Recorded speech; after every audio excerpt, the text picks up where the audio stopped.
motivation. 'Cause I know that you do just what you're told. I'll be your harder temptation. 'Cause I know that you make it on your own.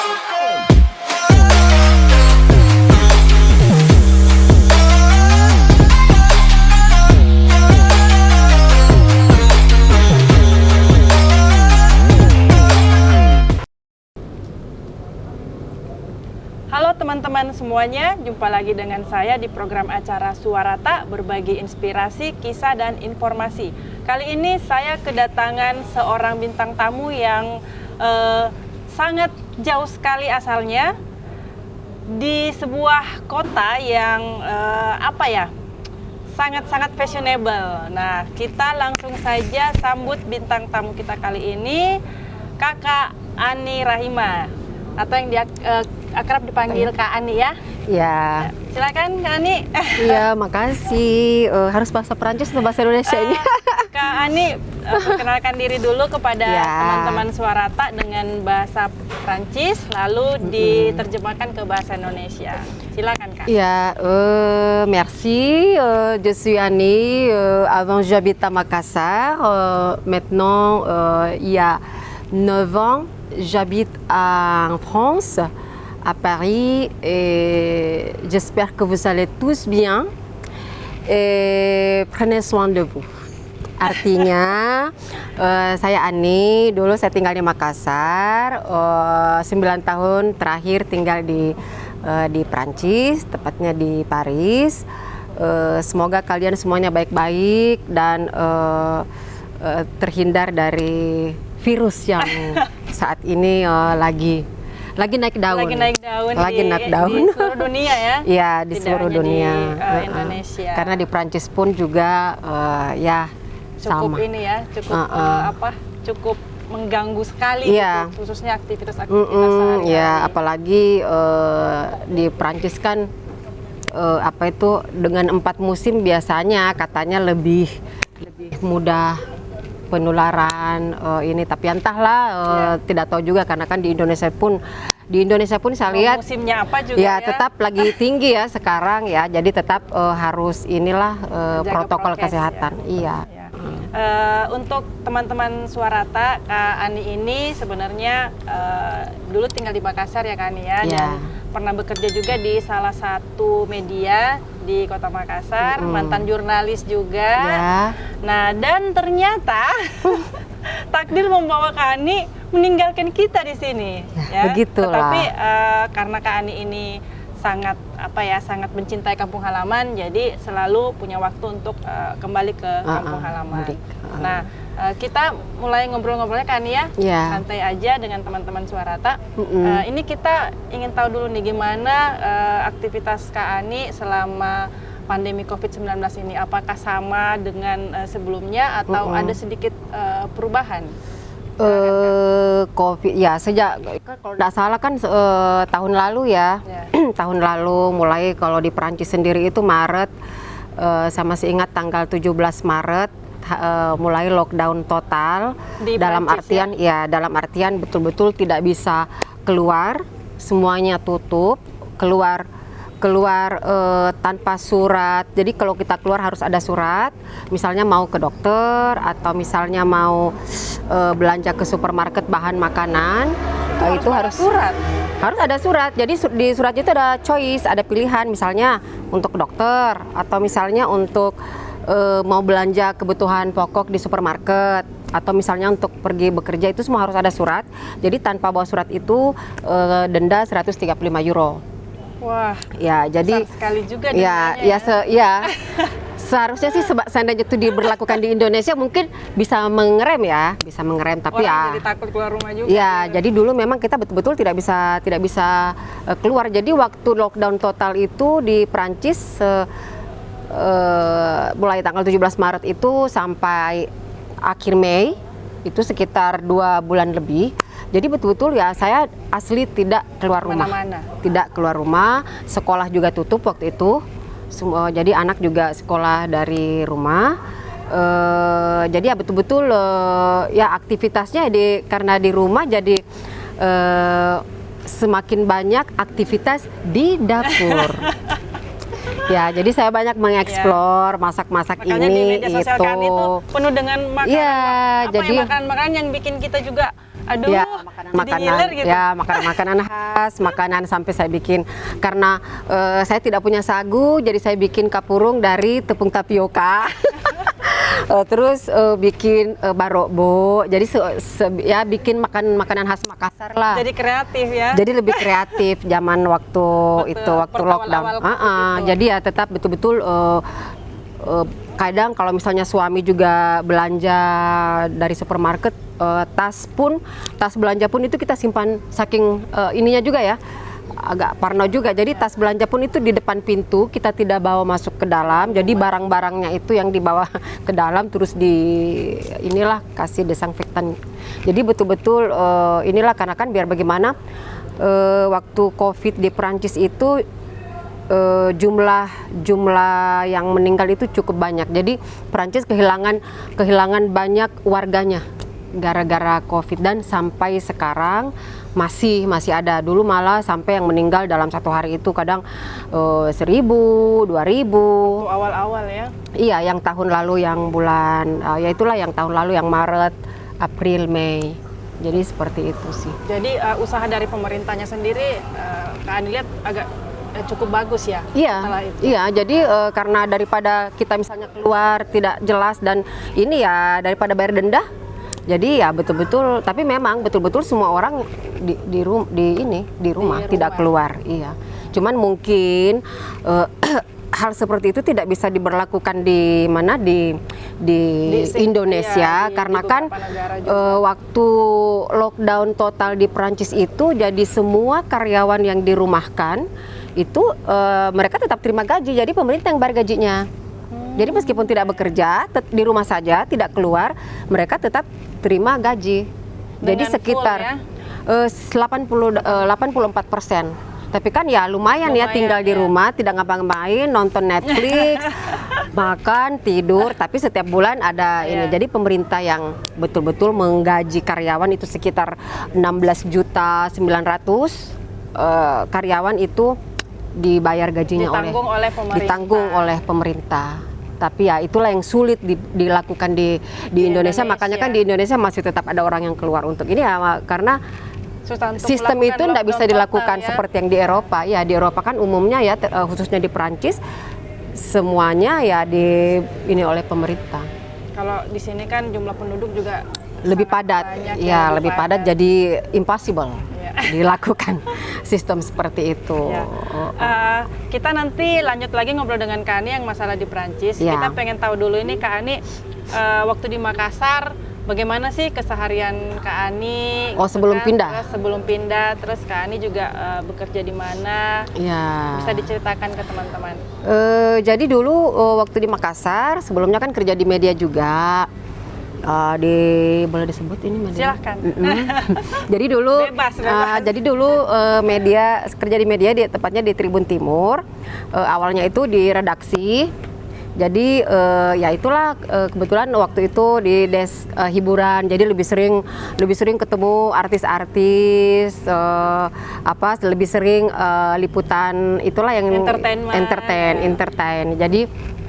Jadi sekitar 1,5 tahun atau hampir 2 tahun itu di redaksi dipindah ke bagian bisnis. Jadi disitulah saya akhirnya karirnya sampai tahun 2013 pindah ke Perancis karena kebetulan jodohnya orang Perancis. Tapi dulu waktu masih di Tribun ya itulah sering liputan sama mereka ini. Jadi sering liputan. Jadi ya itulah enak ya. Maksudnya saya senang ya dengan yang pekerjaan sebelumnya karena kan lebih sering ketemu dengan banyak orang. Terus di ya itulah gitu. Ya jadi lebih happy lah. Cuman ya karena jodohnya di benua lain jadi ya mau tidak mau harus pindah ke Prancis. Nah, ini pasti teman-teman Suarata penasaran ini Kak Ani. Ya. Kok bisa sih gitu kan? Makassar ini kan ya cukup jauh juga. Kita bukan ibu kota negara lah ibaratnya seperti itu. Bukan juga di zaman itu menjadi tujuan wisata atau banyak dikenal oleh orang-orang dari luar negeri gitu kan, orang Eropa, orang Amerika. Nah, kok bisa gitu Kak Ani mendapatkan jodoh? Iya, jodohnya jauh. Dari Eropa. Jodohnya Gimana jauh. ceritanya, Kak? Jadi waktu itu biasalah pas biasanya saya kan dulu motonya itu work hard, play hard. Jadi saya kerja untuk liburan.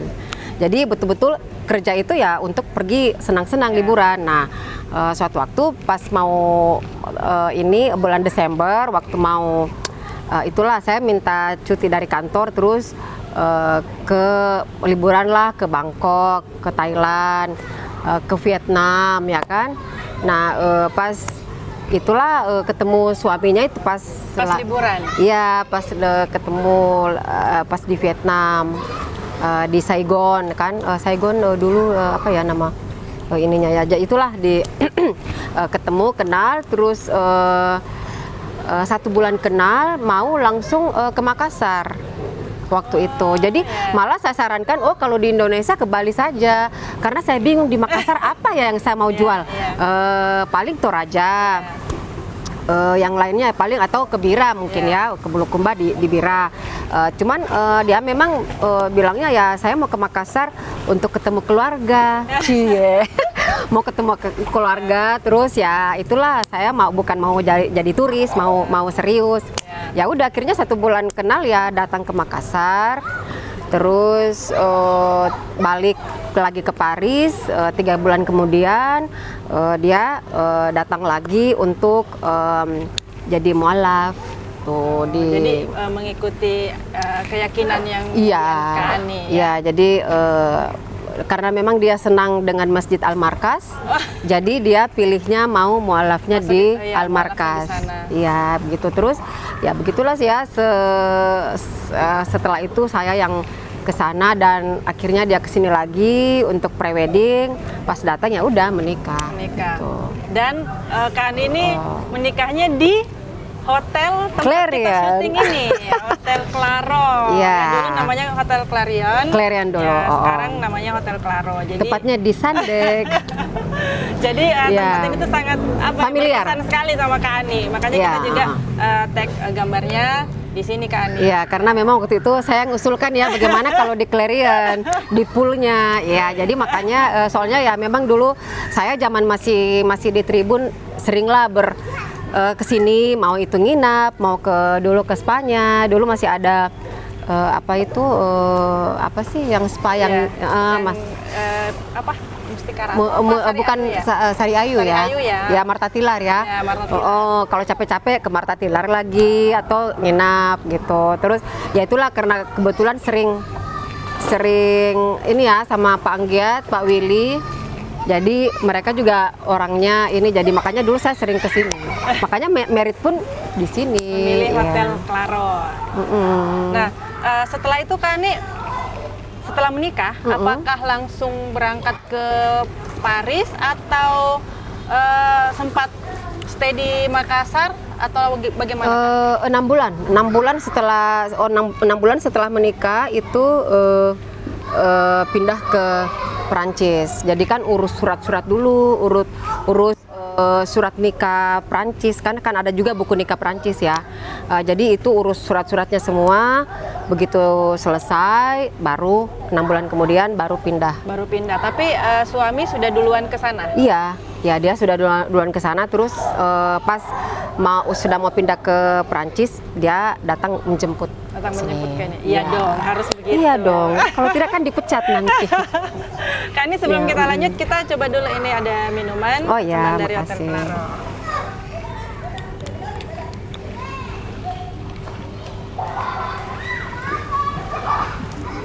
Ini jusnya segar Kak.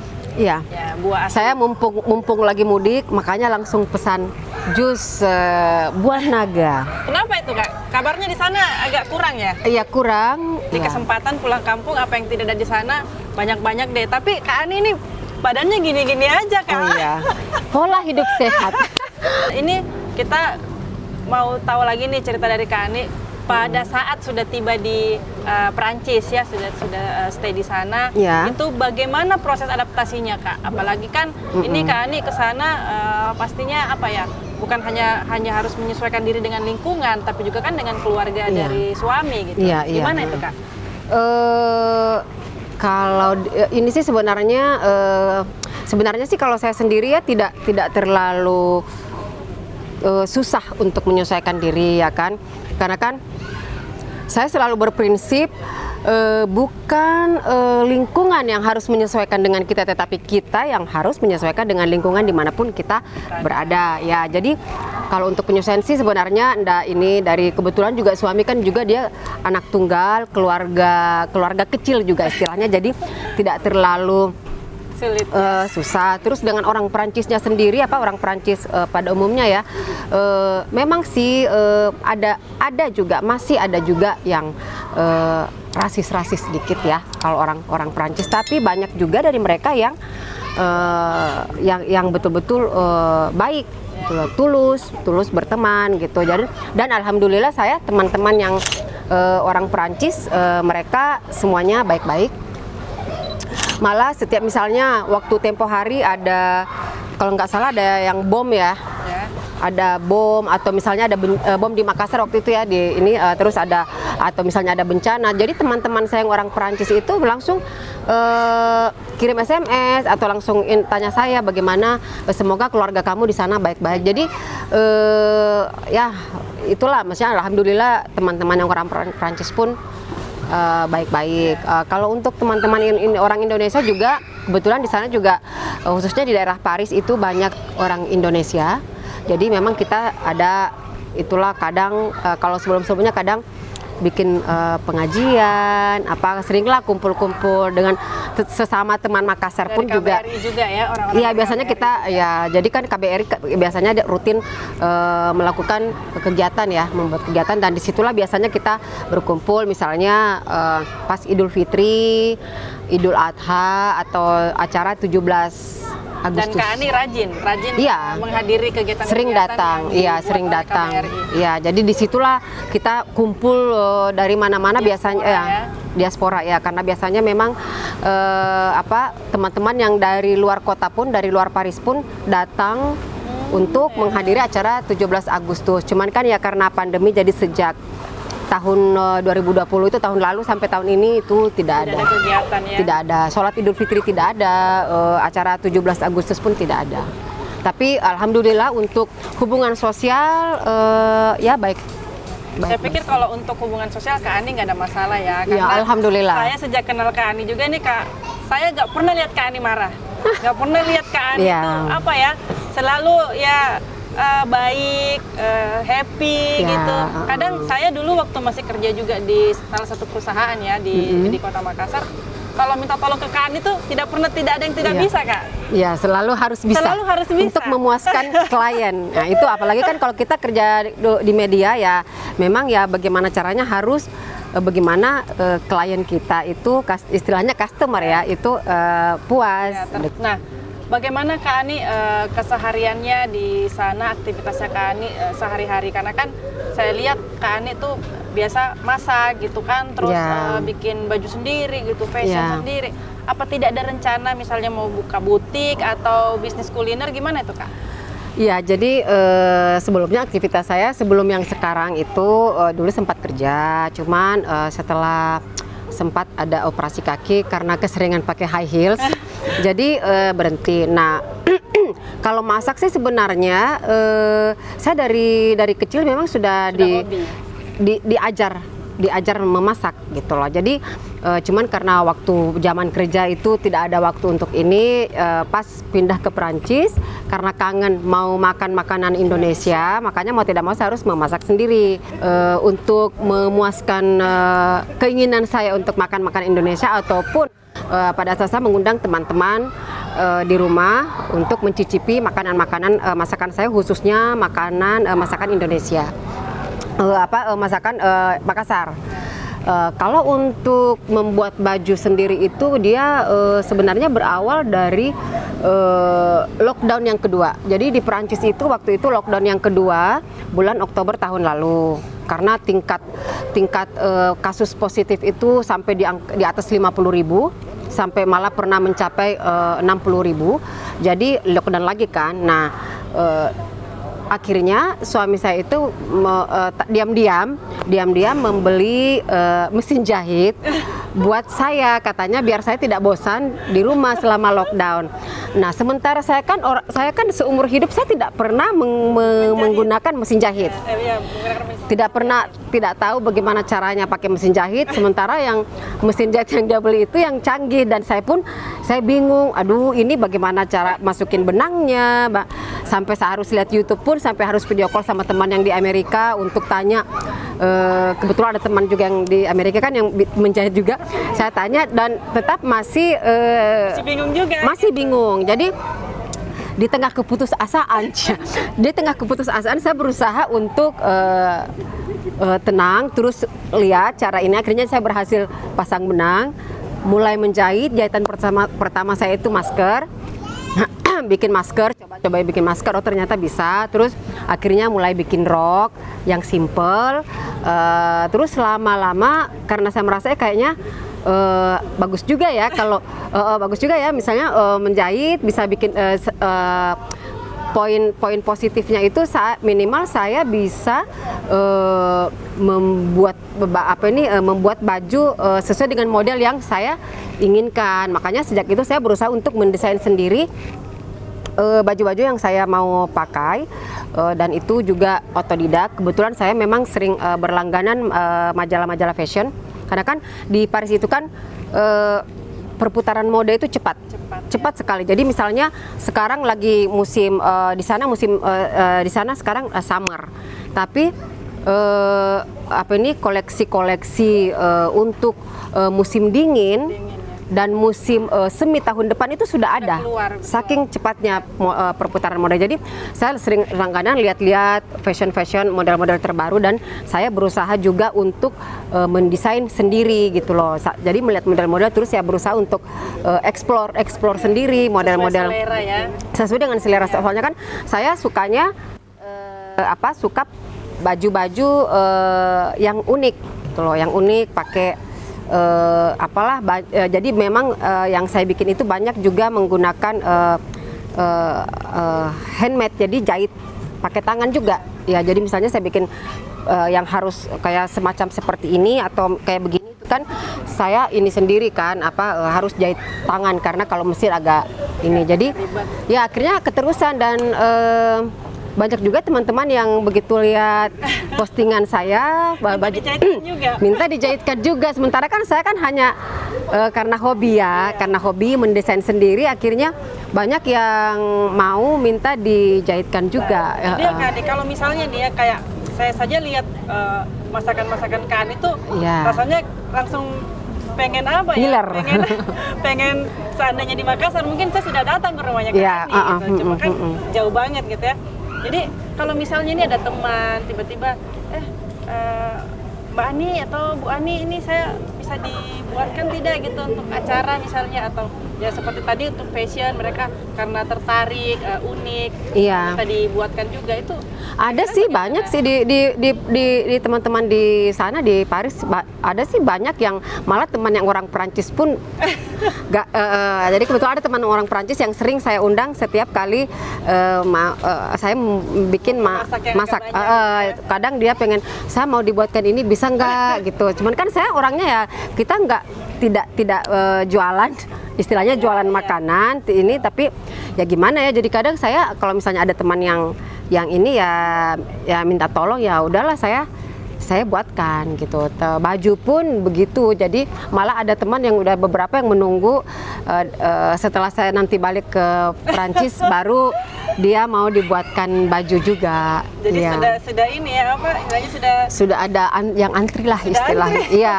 Nah, kalau tempat favorit Kak Ani sendiri di Perancis di mana Kak? Dan mengapa gitu senang ke tempat-tempat tersebut? Saya kalau di Perancis sendiri itu paling suka ke daerah Montmartre. Jadi memang dia bangunannya bagus, terus dia ada di ketinggian, tempatnya juga agak sejuk. Maksudnya ini, jadi saya kadang ke sana ngobrol-ngobrol sama teman sambil ngemil-ngemil. Kan waktu ini kan banyak yang tutup ya, restoran juga hanya bisa take away, tapi kita bisa tetap keluar. Cuman jadi kadang kita ya bawa makanan sendiri, nah itu burger atau apa, jadi sambil ngobrol karena di sana itu suasananya betul-betul enak. Kalau Eiffel kan aduh itu sudah umum ya. Ya sudah terlalu ini, tapi kalau di Montmartre itu lebih karena dari suasananya juga village, jadi enak lah di sana. Jadi 4 musim di sana ini semua sudah Kak Ani lalui selama 9 tahun. Iya. Dan alhamdulillah baik-baik saja Kak ya. Alhamdulillah, malah sekarang saya justru tidak tahan kalau panas. Ya, jadi sejak tinggal di sana itu saya karena mungkin sudah terbiasa dingin, jadi kan memang ada 4 musim. Ya. Cuma dalam 1 tahun itu cuma 2 bulan yang panas. Jadi yang 10 bulannya itu tetap dingin gitu. Cuman kalau di sana musim panas lebih itu mending ya musim panas sana daripada panas di Indonesia. Enggak, justru kalau di sana itu summer, ada istilahnya kita kanikul ya. Kanikul itu suhu panas itu bisa sampai 42 derajat. Panas. Iya, cuman karena di Perancis itu dia musim panas ya, panasnya itu panas kering. Kalau di Indonesia kan panasnya lembab, jadi kita keringatan. Nah, kalau di sana itu mau 42 derajat tidak keringat, tapi perih juga ya, perih karena kan itu panasnya ini ya, menusuk. Jadi tapi kita tidak keringat karena di sana yang ada itu panas kering. Iya, jadi kalau di sana musim panas ya kadang di atas 40 derajat. Nah Ya. ini terakhir Kak Ani, pesan Ya. Kak Ani buat teman-teman Suarata yang mungkin ingin tinggal di Ya. Paris, tinggal di Prancis atau dimanapun ya di luar negeri gitu kan, apakah untuk bekerja ataukah untuk sekolah, kuliah, atau hanya sekedar datang buat liburan, khususnya mereka yang mau stay lah di sana. Bagaimana? Khususnya untuk stay ya? Khususnya untuk stay, kiat-kiat Kak Ani lah buat mereka, karena Kak Ani kan cukup lama juga ya, sudah 9 tahun di Prancis gitu. Silakan. Ya, kalau saya sih sarannya ya buat mungkin teman-teman yang punya keinginan untuk melanjutkan sekolah di luar negeri, khususnya kayak misalnya karena kan kadang juga Perancis membuka ada beasiswa ya buat mahasiswa di Indonesia. Kalau misalnya ini, kalau saya sih pintar-pintarlah kita menyesuaikan diri, menyesuaikan dengan lingkungan. Dan musim juga, karena kan kalau pas musim dingin kan ada juga orang yang tidak tahan ya. Jadi ya, tapi yang paling utama itu bagaimana kita bisa bersosialisasi dengan lingkungan di mana kita berada, terutama dengan orang-orang Perancis sendiri, karena kadang ada pun yang mungkin cara pemikirannya masih terbilang kaku, tapi ya itulah bagaimana caranya kita menyesuaikan diri. Dan yang utama sih ya memang harus tahu dulu bahasanya ya, jadi harus tahu bahasanya dulu, jadi lebih gampang berkomunikasi. Kalau misalnya yang pelajar ya karena di sana biaya hidup tinggi, jadi tetap harus irit-irit. Kalau misalnya bisa sambil kerja ya mungkin akan lebih bagus. Cuman memang bagusnya kalau di Perancis untuk mahasiswa itu dapat selain mereka dapat beasiswa, itu mereka bisa mengajukan juga semacam tunjangan sosial dari pemerintah. Jadi misalnya studionya, kalau di sana sih kayak studio itu kayak semacam kosan ya, kalau di sini itu bisa dibayarkan oleh pemerintah 50%. Jadi banyaklah bantuan sosial yang bisa dimanfaatkan, khususnya misalnya kalau kayak mahasiswa ya. Jadi kayak yang mau melanjutkan studi ya, karena Perancis sih masih banyak membuka kesempatan untuk mahasiswa dari Indonesia untuk melanjutkan pendidikan di luar negeri ya, di Perancis ya. Kalau untuk Perancis sendiri ya, cuman memang mereka punya standar agak tinggi. Kalau di Perancis itu mau melanjutkan S2 harus S2 dulu di Indonesia, jadi baru bisa S2 di Perancis, ya kayak gitu. Oke Kak Ani, ini seru sekali kisah dari Kak Ani, cerita-cerita Kak Ani selama di Perancis juga seperti apa. Nah Nah, terima kasih banyak Kak Ani sudah bergabung dengan kita. Ya, terima kasih juga sudah diundang di program Suarata. Jangan lupa nonton ya. Jangan lupa nonton katanya Kak Ani. Kita semua berdoa ya mudah-mudahan bisa kita bisa hidup normal lagi lah seperti sebelumnya. Ya. Terima kasih banyak Kak Ani atas kehadirannya. Ya, sama-sama Semoga Wina. sehat selalu. Ya, makasih. Seperti kisah Kak Ani yang menikah dengan seorang pria asal Prancis tetapi mampu untuk beradaptasi di negara Prancis, khususnya di kota Paris. Terima kasih. Saya Andi Widya Satswina pamit undur diri. Sampai jumpa.